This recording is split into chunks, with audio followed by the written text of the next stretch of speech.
Hey Street Fighter Assassin's Fist fans, Christian Howard here, Ken Masters. I'm going to be answering your questions from episode 3 that all came in, so thank you guys for that. I'm going to concentrate on the questions that are specifically to do with the episode. We had a lot of questions come in about season 2 and things that will all be revealed, so on with the questions. I'm going to answer the questions in a more general sense because a lot of questions came in about similar themes. So first we're going to talk about the Inyo. A lot of questions came in about what is the Inyo, what does it mean, what does it mean to Kotetsu, what does it mean to the other characters, and where does it come from. So the Inyo is the Japanese kind of yin and yang symbol, so it represents balance. It's dark and light, it's hard, it's soft, it represents all of those things. And Kotetsu, as an exponent of the last century, been through World War II and all that stuff, he basically has found that he needs to use balance when using Ansatsuken. So he doesn't go too extreme one way. If you succumb to Satsu no Hado, like he mentions his brother did, and many of you may have guessed his brother is Goma, who went mad and now is a crazed lunatic. So Kotetsu uses the Inyo to purge his spirit of Satsu no Hado after use, and that way he doesn't become overcome and have the murderous intent all the time. He's not letting it overtake him, he's the one controlling it. So that was his ethos that he put into Ansatsuken, and he's developed it for his own style, and that's what he tries to teach Goken and Goki. And you can see Goki kind of doesn't necessarily agree with the balance element and strives to just use Satsu no Hado.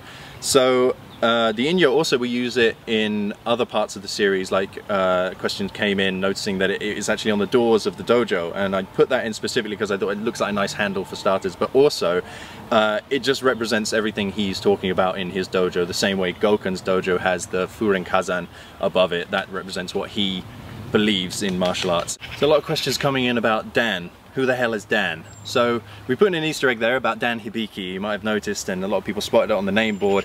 Ken asking, who is Dan? So Dan Hibiki from the games is a bit of a joke character, but in terms of the history of Ansatsuken, he was a student of Goken's before Ryu and Ken even showed up.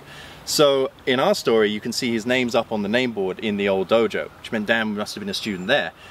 So what we are proposing in chronology, a lot of people asking how does this fit into the timeline? Goken went away on his Musha Shugo, as you saw, and when he came back, he obviously came back to the old dojo. At this point, Dan Hibiki came and found him, and he wanted to learn Hado. He wanted to learn how to fight and how to defeat Sagat, of all people, because Sagat is responsible for killing Dan's father. There's actually a deleted scene, an extended scene on the DVD that will explain a little bit more about Dan, so I don't want to spoil it too much, but you'll see that Dan came to Goken when he came back to the old dojo, and Goken took on a student and he tried to teach Dan. So he found that he couldn't, and Dan was expelled from the dojo, and Goken decided he had to move on, he had to go somewhere else, and that's why he started up his new dojo. So Dan Hibiki, will he feature in further seasons? It's an interesting one because we will be doing flashbacks or present day Dan. It's all to be decided yet, we'll see what happens, but obviously Dan is a very popular character, that's why we put that in. I mean, we struggled to keep that in there. A lot of people wanted us to cut out who the hell is Dan, it's got no relevance to anything, but we wanted to keep it in there because we knew all the hardcore fans are really going to get something out of it, and you know, you've noticed it, so great. The name boards in the dojo, so the old dojo has all the names of all the old masters of Ansatsuken, and as you noticed, Goma's nameplate was missing. A lot of people saw that he actually wears it around his neck because he took it with him when he left the dojo, and Goki's name was turned backwards as he was banished. People noticing other names were actually turned backwards as well, so other people that potentially banished from the system. And I personally painted up all of those with our art department and Togu Egawa doing the translations, so there's a lot of little Easter eggs in there. There's some random stuff, and also Shenlong, a lot of people talking about that. If you look closely, you may be able to spot it. I'm not going to tell you where it is, but yeah, there's some Easter eggs in the name boards that you can see, and that just represents every student that ever came through the dojo. How did Goken manage to set fire to the book just by looking at it? Well, as you'll notice, he's holding the book, and Goken's got his Muna Hado inside him, and he can manifest it in his hands. So what we're saying is he's so intently focused that the Hado is coming through his hand and setting the book on fire, so he's got to destroy it, got rid of any trace of Satsu no Hado so the boys can't find it, Ryu can't find it and succumb to it. Goken already knows that Ryu's got this power inside him, he can sense it even from when he found him as a kid, that Ryu's got this kind of propensity for Satsu no Hado. He doesn't know what it's about, but he wants to steer him well away from it. Ken and Satsu no Hado. So in this episode you see Ken actually utilizes Satsui no Do. He reads the secret book that Goki left behind, and he manages to manifest his first Hado using Satsui no Do. A lot of people ask how come Ken can do that and Ryu can't, or Ryu doesn't know about it. And even with the rudimentary understanding of the transcript that Goki left, because Ken is full of fire and energy, you know, anyone's got it inside them that they could utilize Satsui no Do or Muno Hado, but Ken just so happens to find it easier because he is full of rage. And Satsui no Do, think of it like the dark side of the Force, like, you know, anger leads to fear, fear leads to hate, etc, etc. So Ken, being in the state of mind he is, with all his anger towards his father and competition with Ryu, and maybe not feeling as respected by Gokun, as you can see when he gets told to do the push-ups for talking back. So Ken finds it easier to tap into that, but as Gokun says, it's unstable, it's going to be very difficult to control, so that's why he steers Ken away from it. But well spotted on there, and you might have seen that Ken's Hado at that point was slightly more purple in tinge. And that's because it was Satsui no Do. Rather than just saying, oh, everyone knows Ryu's the one that's susceptible to Satsui no Do and he's the one that's going to turn evil, there's also violent Ken. And we wanted to kind of hint at that Ken has got a kind of evil side as well. And for people that don't know, it's like who's going to, you know, be more susceptible to Satsui no Do? Because at the beginning it seems like Ken is kind of going down the same route as Goki, and you think Ryu is going to be the pure, the Gokun one. So in this episode you see Ken actually learning a little bit of Satsui no Do from Goki's notes, and uses that to generate his first bit of Hado. Unfortunately it's Satsui no Do, and that's why Gokun was so annoyed at him. And just down the line, you know, there is the violent Ken from Street Fighter 2, the animated movie, which is a great twist on like how we can also get a second personality to Ken as well as Ryu.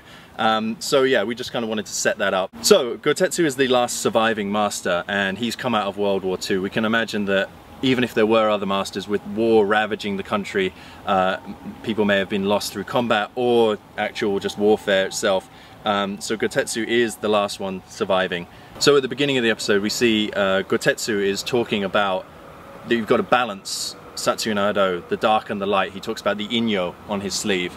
And you may have noticed we based Kotetsu's appearance on the Alpha Generations anime. It shows a lot about the character. He's a man of small stature, but he can actually, you know, unleash hell if he needs to. So Kotetsu, being a small man but unleashing or being able to wield such huge power, it kind of shows that it's not really about being big and muscular, it's about what's inside and how you can channel your ki flow.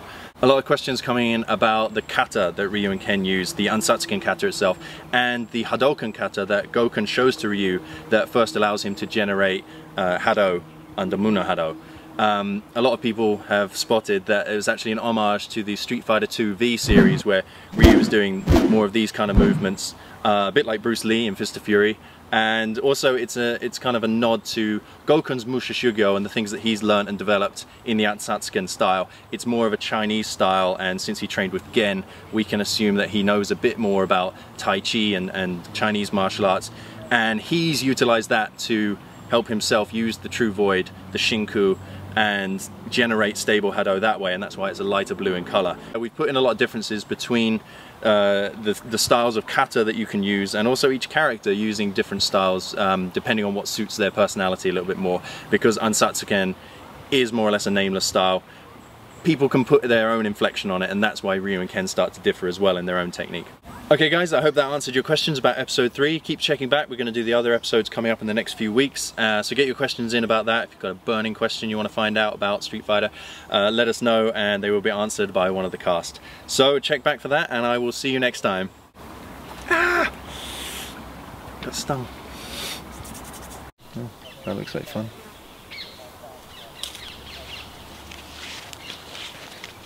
Yakuza! I'm trying to do an interview over here. Hey Assassin's fans. Get that camera out of my face.